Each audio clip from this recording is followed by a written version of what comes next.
بسم اللہ الرحمن الرحیم۔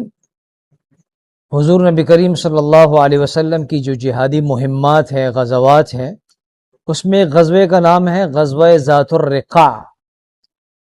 رقاع عربی زبان میں اس پٹی کو کہتے ہیں جو زخم پر لگائی جاتی ہے۔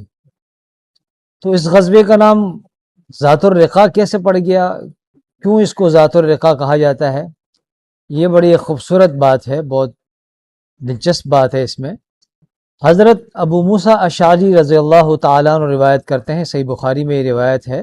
وہ کہتے ہیں کہ ایک غزوے میں، اسی غزوہ ذات الرقاع کے اندر سواریاں کم تھی، ایک سواری 6 افراد، اور باری باری ہم سوار ہوتے تھے، جس کی باری ہوتی تھی وہ سوار ہوتا تھا، باقی سب پیدل چلتے تھے، اور پاؤں پھٹنے لگ گئے، ناخن نکل گئے پاؤں کے، زخمی ہو گئے پاؤں۔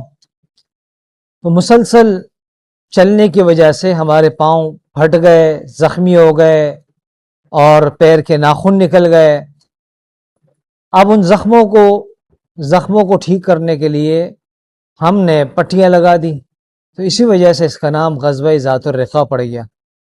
اب یہ بات حضرت ابو موسیٰ اشعری رضی اللہ تعالیٰ عنہ نے بیان تو کر دی، لیکن بیان کرنے کے بعد فوراً انہیں احساس ہوا، اور انہیں یہ بات ناپسند لگی کہ میں نے کیوں بیان کر دیا، یہ تو ہم نے اللہ کے لیے کیا ہے، یہ کام اللہ کے لیے ہم نے یہ برداشت کیا اور یہ قربانی دی ہے، تو میں نے کیوں یہ بیان کر دیا، اپنی اس ناپسندیدگی کا اظہار کیا۔